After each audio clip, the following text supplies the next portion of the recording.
अस्सलाम वालेकुम viewers, welcome to my YouTube channel. आज हम आप लोगों के लिए लाए हैं बहुत ही मज़ेदार फ्राई फ़िश की रेसिपी।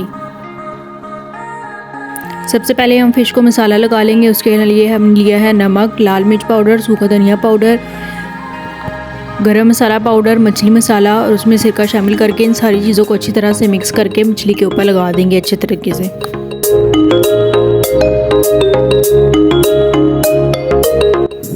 कढ़ाई में ऑयल शामिल करके उसको अच्छी तरह से गर्म कर लेंगे और उसमें फ़िश को डीप फ्राई कर लेंगे।